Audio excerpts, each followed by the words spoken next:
Hi there, you're watching Gardens and Graveyards. My name is Krykosmia and today we're in the garden and it is mid-July. Actually, it's a little past mid. It's the 22nd, I think. But I'm a little late on our mid-month garden tour, and that's because a week ago I actually did this tour. We had so many technical difficulties with our film and my phone. I do the majority of our filming on an iPhone, and it was just so inundated with information that it was not cooperating. So we have a new phone. I'm really excited. So this is our first film on this new phone, and we'll see how it goes. But I know I have plenty of storage now and I can get this film done. And it's actually kind of better because I have more things blooming and it's kind of foggy out, which means the colors will really pop on the film. Whereas when it's sunny, it's harder to really see the saturation of colors because things get blown out. It is a little bit chilly. I'm in a hoodie and I have my coffee with me. Death Wish Coffee Company, if you haven't tried it, delicious. If it doesn't wake you up, you're already dead. Anyways, it's not going to get above 70 all weekend. So as a reminder, I live on the Oregon coast, in the central Oregon coast, and we are in a zone 9A. But all that means is I don't have an average frost date until November 15th. But we're in a very temperate climate. It rains often, especially like at night. So my mornings are usually kind of wet, and we just don't get very hot. And when the valley is warm at like 85 and above, the chances of us being in cloud coverage or fog is pretty high. So the valley is in the 80s this weekend, and which isn't that high for the valley. They're usually like in the 90s around this time of year, so it's kind of, you know, a little reprieve, summer reprieve. But it is foggy here this morning. It's about 7:45 in the morning on a Saturday, so it's quiet in the neighborhood, which is a good thing.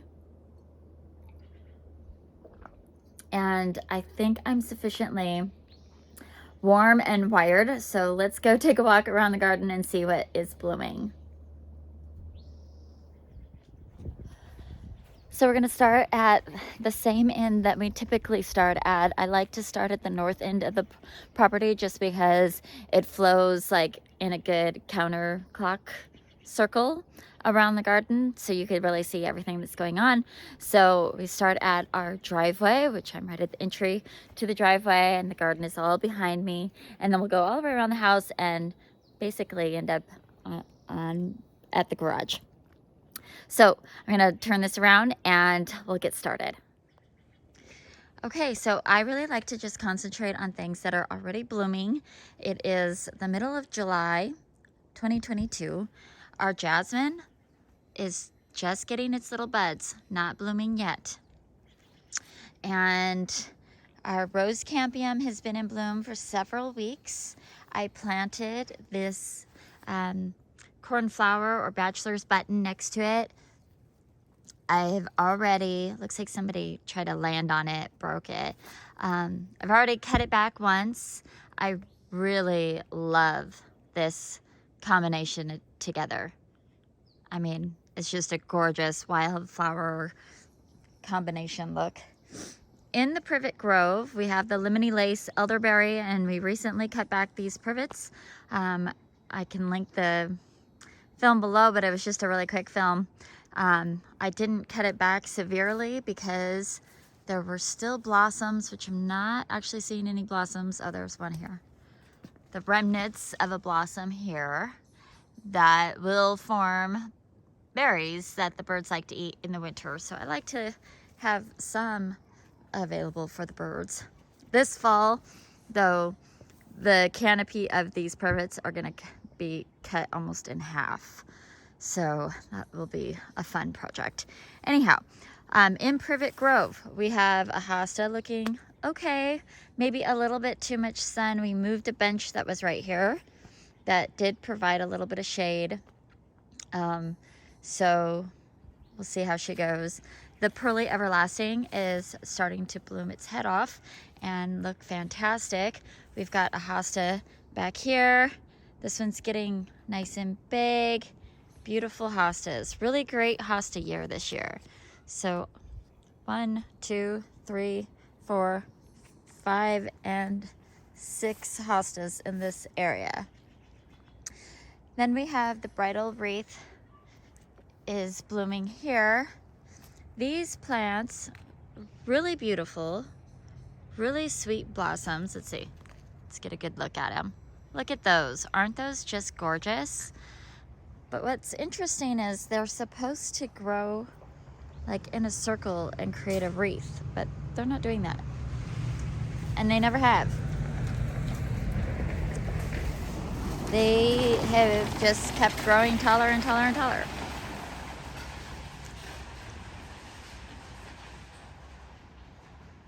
Okay, you'll have to excuse any cars going by. We recently had the roads were recently re-graveled for the summer, and it is very loud and crunchy right now as it settles in. Okay, so then we have the black, I think it's Black Prince or Prince of Night. I think it's Black Prince. Lilies. And then we have daylilies right behind it. Aren't those gorgeous daylilies? I love these two together. Just beautiful. Let me pop off this old one. So a daylily is called a daylily because they only last one day. So this one was in bloom yesterday and it's dead. It's not gonna bloom again. So we've got these together. I think they're really beautiful together. This patch is a little bit sparse because I divided it last year, but it'll fill in. And we have more lilies coming up. These are a different variety. Okay, let's see. We've got Lamb's Ear in bloom and another variety of daylily, which this one isn't my favorite, but man, it blooms a lot. It really needs to be deadheaded. Like lots of spent blooms, but if I get in here and deadhead those, we'll have more soon. Of course, we have the native hydrangea or naturalized hydrangea. I think they're native. This one was here when we moved in here. Absolutely gorgeous, huge, and I cut it way back every year, and it's just enormous, which is fine. It fills in the spot. Next to it, we have Lucifer Krykosmia, which is looking really pretty. I love that combo next to each other. And next to the Krykosmia, we have more Rose Campium. So it's just kind of layering all the different colors, hot summer colors.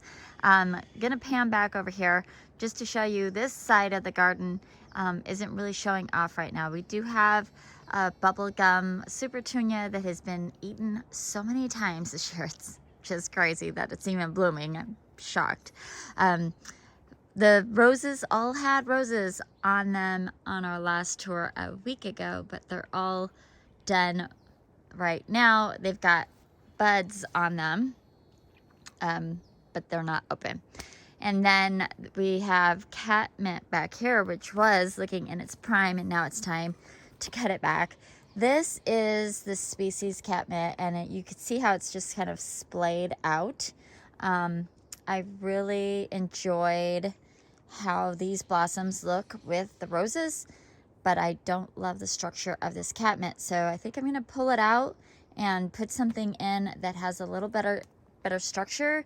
Proven Winners has a Catmint cat's pajamas that I think will really do well in that spot. So I think I'm going to end up swapping those out eventually. Okay, like I said, not much going on here. The delphiniums are fading. Everything's just kind of on this side of the garden, a little bit done. You can see my yellow rose that is in, and climbing white rose is done. Time to do some deadheading for sure. Okay. And you can see our irises have all faded. They're starting to brown out, but we leave the foliage there and let as much energy as they can muster from the sun to store in their roots and their rhizomes for next year's blooms. So it looks kind of messy for a little while, but we have some gladiolas planted in here on purpose, so it creates some more green throughout, and eventually those will be in bloom, maybe kind of hide that a little bit. We have lots of dahlias. Almost every one of our dahlias that we planted this spring came up. I have a couple of replacement plants that need to be put in, but so far they're doing really well. There's 2 that are getting ready to bloom. So we've got this one here, and we've got one right back there that's getting ready to bloom. Really cool. All right, I'm gonna swing around here. Black-eyed Susans are ready to pop open almost. The lady's mantle looks absolutely gorgeous, and this sea thrift is just about done. See this dahlia, I think it's dragonberry. It's gonna be purple, really fun. I just wanted to point out our giant pile of mulch. That is free chip mulch that came from some trees down at the end of our road that got cut down, and the tree company, you know, mulches them up and they will just drop them off for us for free. So that is a project that we're going to be working on this weekend. Okay, let's see. That mulch is going to go in our backyard. All right, so we have the Mr. Lincoln Rose just opened up. Oh my goodness, that is so gorgeous. I love the depth of the darkness inside that rose. Gorgeous. And the first couple of gladiolas are open. Bright, summery, fun. More rose campium, Shasta daisies, and Lucifer Krykosmia. And then more rose campium down there. And that is just a really fun wildflower look for sure. Stepping back a little bit into this bed, not a whole lot of color going on. The staghorn sumac is filled out and looking gorgeous, and it has created a bunch of babies. So another thing that we're going to be doing over the next few days is we're going to be digging up that trio and thinning out that little patch and just leaving one, and we'll leave that one, and then I will have a trio. The rest will go in pots and we'll be giving them away. There's another one right here that needs to be dug up. What is that? Russian sage is just about getting ready to bloom. So I want to get these staghorns cleaned up so some of these summer flowers can kind of show off. We do have a Supertunia in there blooming. The peony came up beautifully but never bloomed, so I don't know what's up with that exactly. I want to make sure that you see this Veronica. I love this Veronica. It's absolutely beautiful, and up against this shrub next to it, the yellow, just gorgeous. And we have more petunias in there, just kind of a fun pop of color, and the miniature roses are just been blooming and blooming and blooming, which has been kind of fun. Let's see what else is going on here. In this pot, I have a bunch of snapdragons that, again, were looking really gorgeous just a week ago. Now it's time to deadhead them and let them flush back out. Those are miniature snapdragons, so they don't get much bigger than that right there. And then we have, of course, walking down this way, again, we've got the Shastas, the Krykosmia, the Beard's Tongue. I'm really excited that these are all blooming at the same time. Just a really fun patch right there. And then right on the other side, we have the Shrub Roses. And my Shrub Roses are both pink, And they get these huge, gorgeous hips. Look at these hips already starting to form. Absolutely beautiful. And they'll just keep getting bigger and plumper, and that is the reason I have these roses in my garden. But they are pretty wild and they keep suckering, so we might end up having to move them out of this space. But that's okay. We'll just move them somewhere else. The comfrey is huge again. We have a guest kitty coming this way. Hi, kitty, kitty, kitty. I'm out here pretty early. These cats, I have multiple neighbor cats that actually hunt my property, which I'm very grateful for. By all means. I don't want any cats, but if the cats want to catch and take care of the moles and the voles and the mice, they are welcome to it. Let's see. I'm going to pan around this way. Oh, we have a goat's beard in bloom. It's so fun and frothy. I love these things. Really nice presence in the garden. Really fun. More bachelor buttons. And then, oh, I have a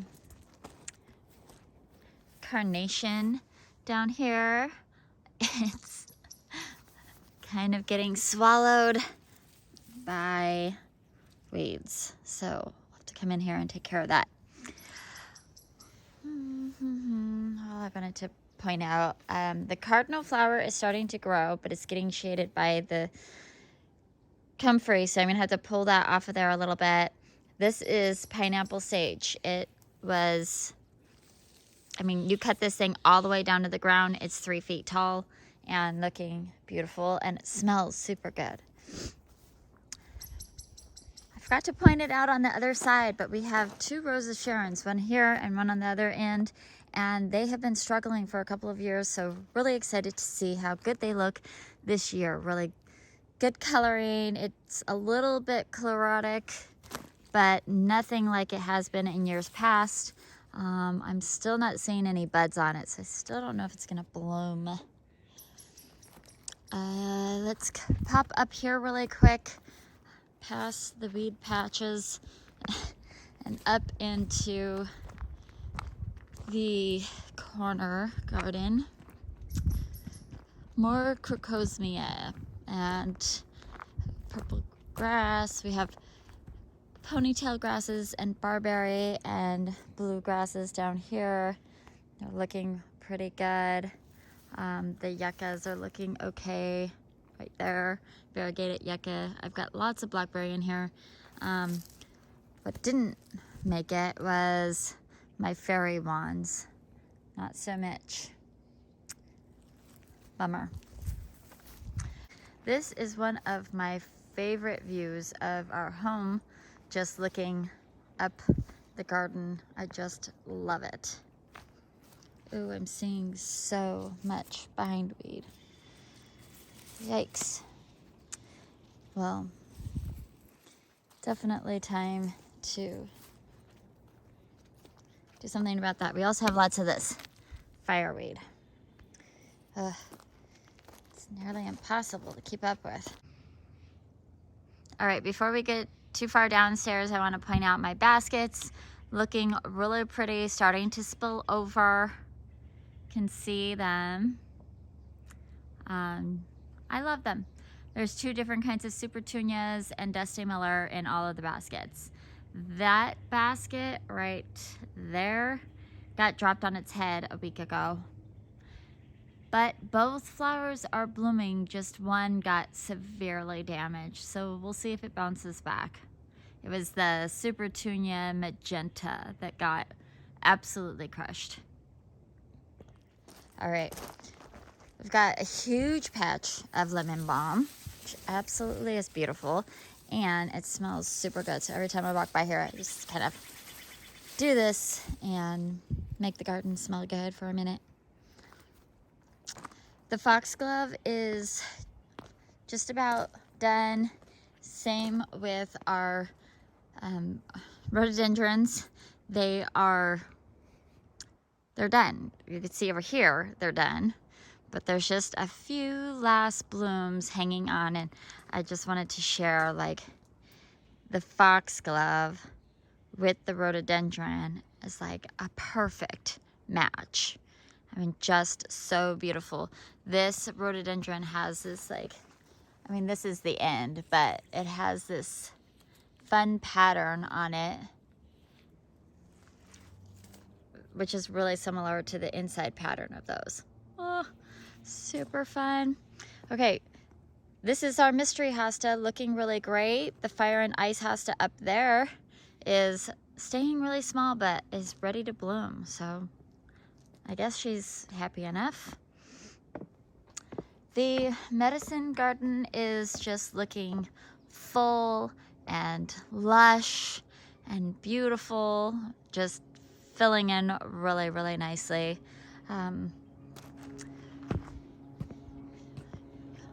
Yeah, so we've got pineapple sage, purple culinary sage, comfrey, licorice, walking onions, and a plain overhead. Golden oregano, artemisia, lemon thyme. Of course, we've got all of our sedums in this waterfall. Geranium, that's garlic chives and onion chives, and then Nasturtium starting to crawl up all over everything. We've got Verbena up there. I don't know if you could see the Verbena. It's really a beautiful airy. Of course, we've got the rose cambium everywhere, but this really sweet Verbena, it's gonna take it, there we go. Really beautiful Verbena that grows really, really tall and has these adorable flowers way up there at the top. Oops. There we go. Really fun. The orange Krykosmia that's naturalized all over this area is starting to open. It opens a couple weeks after the red lucifer. Bronze fennel. It is as tall as the bottom of my deck there. Just wild. Okay, so beneath the rhododendrons, we have some primrose. They sporadically bloom all year long. Right now, this little purple one with a red throat, well, it's like a red ring with a yellow throat, is in bloom here. And then variegated dogwood. You can see our lilies blooming back there, which were such a fun surprise a couple years ago because we had been coveting our neighbors' lilies. Like, we really want some of those. And the following year, after I had cleared this area out of like blackberries and stuff, there they were in a big giant patch, all ready to go, totally established. So really fun, and that gives you reason right there to go ahead and open up the garden, let it breathe a little bit, because there might be some fun surprises. This dogwood we planted a few months ago. This is a pink flowering dogwood tree.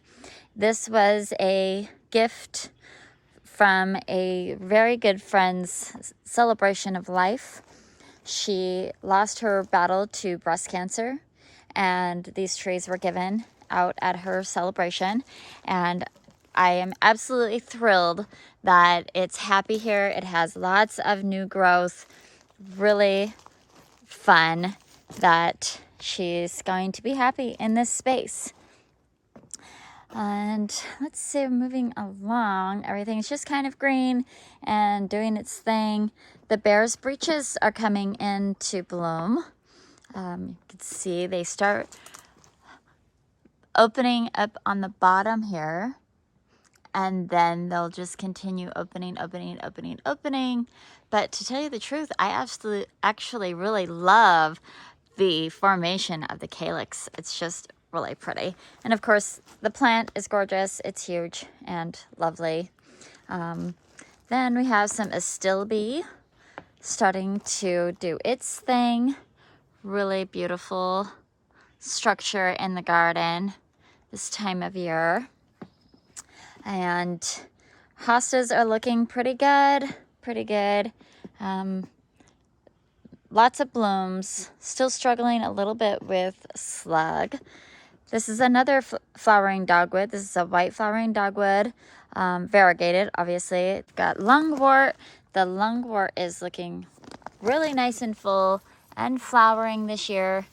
So that's very cool. I wanted to check and see how my new rhododendron's doing. She kind of gets ignored, which is unfortunate because she's up here in no man's land, but she's still looking perky and happy, so I think she's gonna be okay.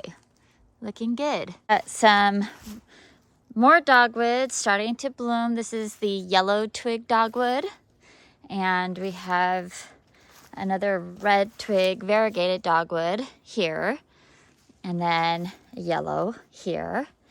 So eventually this whole space will be yellow and red twig dogwoods, which I'm looking forward to. But it's got a couple of years of growth to go. This is the first full year of the oak leaf hydrangea we planted, I think, in the fall.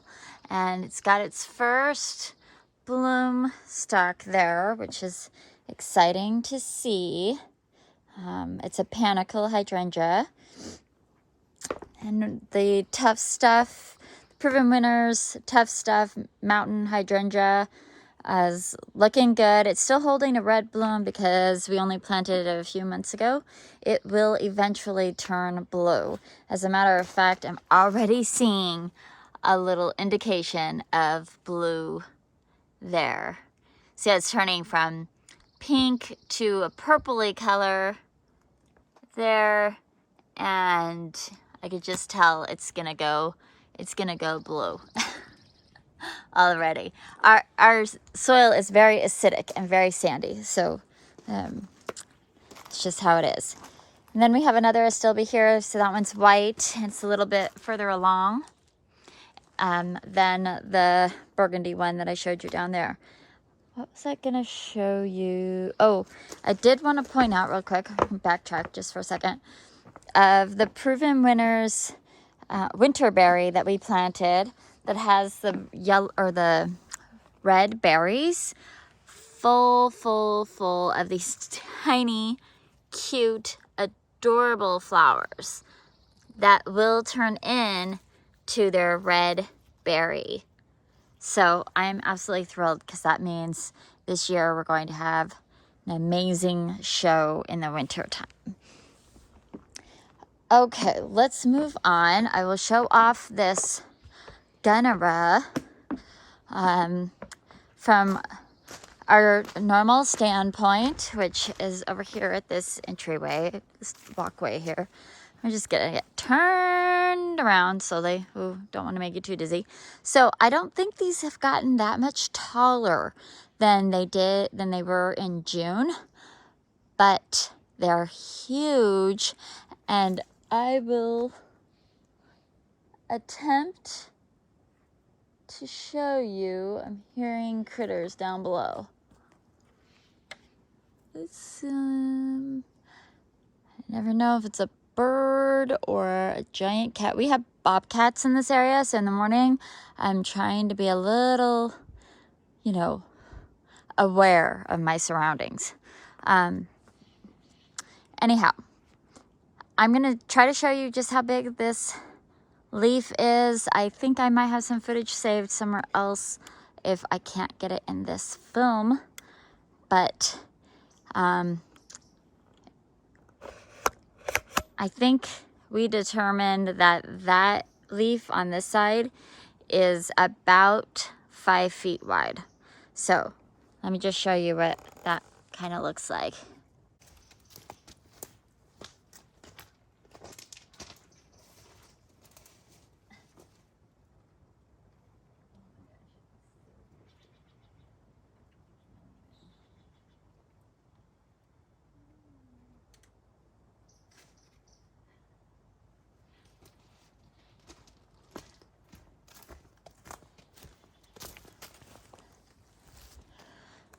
So I'm about 5'4", and that thing is so much taller than me and wider than my wingspan. So that just gives you an idea. Then the flowers are about 3 to 3.5 feet tall. Those flower stalks, these guys. Really very cool. The peanut butter tree has taken to its new spot like a champ. Looks fabulous. No shock or anything like that. The spikenard looks really good right there. Beautiful pop of color. The fuchsias are absolutely loving this space. Even these teeny tiny fuchsias are wanting to bloom, which is really fun. These are all $1 fuchsias from Fred Meyer's. They were just in those little tiny, like, what are those? Like 2-inch by 4-inch cans. So that's really fun. This is the first year on the ground, and they're gonna do great. On this side, the ocean spray has some flowers there. And it's just, that's a native to our area, and this is its first year in the ground. And this rhododendron is looking fabulous. Those fuchsias are looking pretty good. I have some perennials over here that have been in bloom for weeks. There's a video showing how we planted them, and I could come in here and clean these up and take off these spent blooms, but you see there are so many new blooms coming on that it's amazing, because these are bred so that you don't have to deadhead them. I could come in and deadhead them and make them look a little bit cleaner, but I know that if I don't get around to doing it, they're just gonna have a whole new flush all on their own without my assistance. And then this is the pink unplugged salvia from Proven Winners, and it has this gorgeous magenta, deep purple color. But what's really cool is the calyx is this dark purple. So even though the blooms are totally spent, it still has really fun structure. Although, what I am seeing is we have a lot of insect damage that I need to get under control, for sure. Okay, so then we have the Agastagi, and it is getting its first little bloom. Exciting. Up here, I have the Himalayan Honeysuckle. Now, this is a beautiful shrub. May have been like what sold me on this house. When I looked up and I saw this shrub with all these beautiful dangling flowers, I was in absolute awe. And it has just brought me so much joy every year. Just absolutely beautiful. Love it. Look at those. Really fun. And the pollinators absolutely adore it. And then right across the way, so we have a little door right there, and then our pallet walkway. And then on this side, we have Escalonia, and she is in full bloom. Just stunning, beautiful. I mean, oh my goodness, there are so many blooms. Look at that. And the pollinators love this plant too, so really fun. Okay, I'm gonna come back down here. All right, so certainly some cleanup needs to happen. We are gonna be building a patio right here, so that's gonna probably happen in the next couple of weeks, and it's time to, dig up all these false dandelions and get that area cleaned up. So let's keep going. We're almost to the backyard. Just coming through. This is one of my very favorite paths. Little woodland path with Gualtheria on one side, ferns on the other. We've got some huckleberry in here. These huckleberries are in such deep shade. I don't get berries on them, but they create a really beautiful, fine texture, just giving it a different feel in here. Okay, so we're going to continue on. We have a little patch of Krykosmia down there that's kind of flopping over, I notice. Have to look into that. These gutters are doing okay. This is Alyssum, and they really prefer cooler weather. And while I know I'm in cool weather, they like it consistently cool. So they're not looking at their prime, but they'll actually flush back out in September. I was playing with this. This is a lobelia, and this is just whatever this is, a kind of a generic brand. And then over here we have a Proven Winners lobelia, Laguna Cloud, and it is doing better, sometimes much better than that one, and then other times it's kind of like the same. I don't know. It's an experiment. All right, then we have this barbecue that we planted up with a bunch of annuals. So we have the sweet peas, really pretty, and we have some salvia starting to open up. Here she is, really fun. Of course, these sweet peas are trying to grow every which direction, up, down, who knows. Maybe I'll just kind of help it grow up this way. Maybe it wants to grow up instead of, I thought it would like spill down, but kind of spilling up. And then we have some more we have weeds and all kinds of fun stuff in here. The birds are constantly dropping stuff in this bed, so it's a little bit of a struggle. Then we have our honeysuckle is doing good. It's just been planted there last year. It got transplanted, and it's doing what it's supposed to, climb. Okay, so we're going to turn around. This is the theme garden, and it was supposed to be a black and white theme. I'm not impressed. It's barely flowered. It's like one white flower, 2 black flowers, some orange flowers. So I need to do a little more planning on that. Over here is one of my favorite combinations. We have butterfly bush with the Lucifer Krykosmia. Just super fun, wild flower look. Just gorgeous. I love that. That's great. And then there's pollinators everywhere. I mean, all of these kinds of flowers are pollinator havens.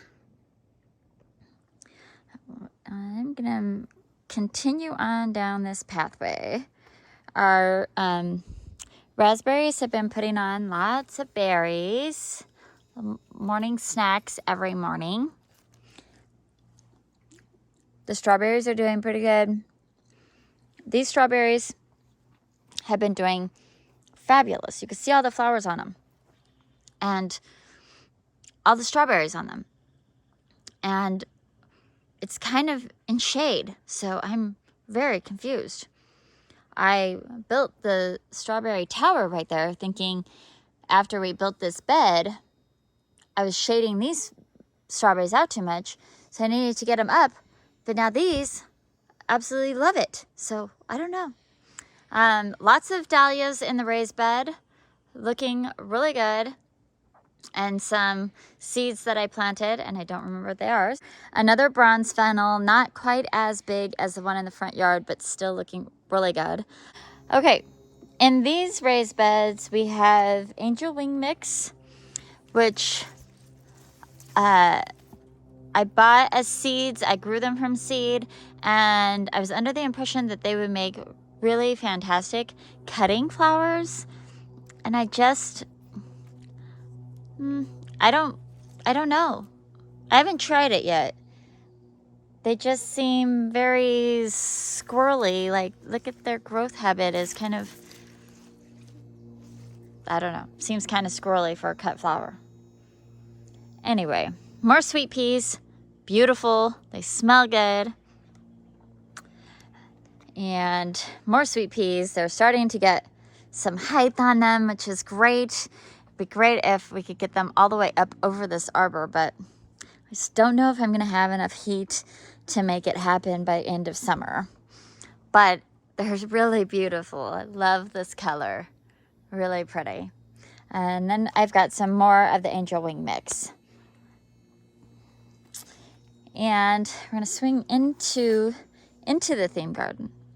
In this raised bed, we have orange calendula that has self-seeded from previous years.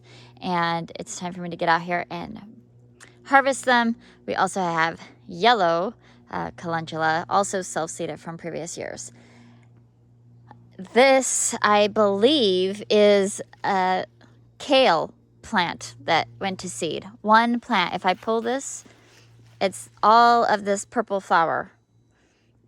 But honestly, it's the only color happening in this bed right now. So I'm leaving it, I guess. We do have a little bit of phlox right there. I was under the impression that they were like a creamy white with a red throat, and they're kind of peach.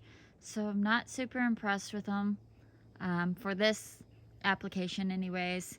And they're very, very tiny. I don't know. We have this Nasturtium. It's huge, and it's got these beautiful creamy white flowers. And then I have a Supertunia white, I think it's White Cloud, Supertunia Vista White. And these are usually very aggressive, and this Nasturtium is just taking over. It's just wild. Look at this leaf. It's bigger than my hand. Very cool. Okay, moving on. You see I have some of the dark lily in here too, and it looks beautiful with this dark purple heuchera. We do have Magnolia starting to bud up, so I'm really looking forward to seeing that plant. And then I have some strawberry spinach that's self-seeded. This whole bed was full of strawberry spinach last year, so that doesn't surprise me. And then I've got whatever these are. Gorgeous structure. I don't know what they are. What are they? So I'm looking forward to seeing what this opens up and looks like, because it doesn't look familiar to me. I don't, obviously I planted it. It's in almost kind of a line. Okay, I've been harvesting peas for weeks, and they are beautiful. These dark purple pea pods. Absolutely gorgeous, sweet, tasty peas. These are really fun because I also have Oregon sugar pods in here, which make a fantastic pea. But these peas, these sugar magnolia peas, I can harvest them like this when they're flat and stir fry them, or I could wait until they get a little bit more plump, open them up, and there's a pod of green peas inside. I've got a lily getting ready to open here. This lily is 4 foot tall. It's a little bit spindly. It's the first year she's been in this pot, and I think got kind of shaded out. I may have overplanted this space a little bit. I've got 2 or 3 different kinds of petunias in here, 3 different kinds. They're really fun, beautiful petunias. And well, I don't know. The rhubarb's looking beautiful. The tomato plant is getting big. It's got some flowers on it. The potatoes are looking pretty close to being ready to harvest. The blueberries have gone gangbusters this year. Absolutely. Look at these things. They're huge. Huge, gorgeous blueberries. This one I just picked almost half a pound off of that shrub all by itself. And then the one at the end and this one here is just sort of giving me snacks, which I'm not going to complain about. Delicious, tasty snacks from the garden. More lamb's ear, great hosta. Everything in here is kind of not in its peak season, but it's looking fine. Then I have this plant that got planted, and I don't know what it is. Is this all it's gonna do? Maybe it'll open up more. I'm looking forward to finding out what it is. I don't know what this one is either. It's like, oh my goodness, what was I doing this spring? Just planting things I don't even know. The tire looks gorgeous. It kills me. I need to cut back that Nasturtium so it's not so leggy, but I don't want to. Look at it. It's just like growing and growing and growing. It's so pretty. And then Spencer planted up these cinder blocks. You see, this is just a cinder block underneath there. Some old cinder blocks. And I was convinced that these Supertunias were not going to like that little tiny space to grow in, but they look beautiful. And this is the honey Supertunia honey. It's really fun. Like, it's got this yellow flower, and then it kind of does this, and then it graduates to this, and then it gets like this before fading all the way to that. So it's just like this really fun mix of color on one plant. So that's really very cool. I have a David Austin rose in here. This is its first year. Really, really beautiful foliage. I don't know if it's going to flower. It's so little. It was a bare root. It got shipped here. It is the... Is it going to tell me which one it is? Charles Darwin. And I think it's... Is this the yellow one? Yeah, yellow. But really beautiful. Honeysuckle's been blooming for weeks and weeks and weeks. And it's time to cut it back again. It's wild. You saw us plant up these cannas. They're doing really well in their containers. Same with that one over there. Looking really good in its container. The bee balm. You have to see this. These are gorgeous. Look at these. Aren't those the most fun, wild, beautiful flowers? And the hummingbirds love them so much. That one right there is probably 7 foot tall. Maybe 6'5". Wild. Anyways, beautiful, beautiful patch of bee balm, and the oregano is about to start blooming. This oregano I let go to full bloom. Oh, look, there's some open right here. I let them open and bloom. This is a pollinator garden that we specifically planted for butterflies, bees, hummingbirds, all of our fantastic pollinators that we want to attract into the garden. Another patch of Krykosmia lucifer. We have another Supertunia Vista White. And if we have anything back here, of course the geraniums are looking really good. I would really like to add some purple into this space. The red and white is just like very stark for me.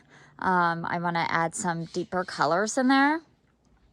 And then the Jugga is really filling in super nice, considering this is only its second year. And then we've got this pot is looking beautiful. And these are, I think these are fairy wands. And they're not blooming either, but they're definitely looking better than the one up out front. Those are, again, the honey Supertunias. Really fun, beautiful patch. The Hebe is kind of blooming. And then we planted all of this chamomile, 2 different kinds of chamomile, and I wanted to see how the different ones grew and which ones I liked better. I think close to the end, there's just so much going on in the middle of July in the garden. We've got more fuchsias popped up in here. I actually pulled a giant fuchsia plant out of this pot and made divisions off of it and planted them downstairs, and then these guys popped up. So we have more. Okay, so then we just have this. So this is our new rain barrel setup that we just recently posted. Really exciting, super fun project. I'll link it down below if you didn't see, but basically it's just a 50-gallon rain barrel with a lid and a screen so the pine needles don't get into it, and then we put a spigot on it down low so that we can harvest rain. It hasn't really rained yet to like fill that up. So these pots are looking really fun and beautiful and full. The begonias are absolutely loving the space here. Beautiful dianthus, just really fun pots. This one is actually my favorite. I think it's just all of the flowers show off. It has a little bit more sun. Well, that one's just about done here. But you could see these beautiful pansies that are in here. There's a new one coming open. It's just time to deadhead these, of course. But really pretty. The pansy, the begonia, the kale, the snapdragons, there's a carnation back here. There's a dianthus back here. Just, I think it's my favorite pot ever. And then come to the end, there's not much to see here. I just sheared back this lavender, but it's really pretty. And yeah, let's just go ahead and end this at the pond. Call it good. Actually, let's point this out. Remember, I planted up extra dahlias from extra tubers that I had in case I lost any. This Ahoy Matey is the one that did not come up that I have planted in pots that I will replace probably this weekend. And I think a Mary Mums needs to also be replaced. But now I have extras of those, and I will either find some friends to give them to, or I will donate them to the Master Gardeners for their spring sale next year. At the pond, she's still covered up because it's early in the morning. We don't want our little fishies getting eaten by bears and bobcats. But it's really full and beautiful this year, just really showing off all of its different textures and colors, and I really love it. And then this is the American Wisteria. Oh, she got a little too much sun there, it looks like. It's a very, very slow grower, nothing like the Chinese and Japanese wisteria, but she's limping along and looking okay. And we've got some heuchera starting to bloom again. I just kept back all the blooms. Sheesh. Okay, so I think that's going to be it for this tour. It still ended up being very long. It's just so many things are in bloom right now. It's hard to not just show it all off. Of course, I try to be really careful about not talking about plants that are just looking good and they're not very interesting. They're just exciting for me because they're growing. But at the same time, it's just good to walk around someone's garden in a similar zone. So again, Oregon Coast, Zone 9A, very temperate. We never get above 80. I mean, very, very, very rarely do we get above 80, even in August. And so to me, seeing gardens like this in my kind of climate is really inspirational because you look around my neighbors and there's a lot of either only annuals or just nothing really in bloom, because you have to be very selective when you just don't have the heat to get those colorful flowers in a garden like this. So until the next time, keep celebrating life, and we will see you in the next video. Bye.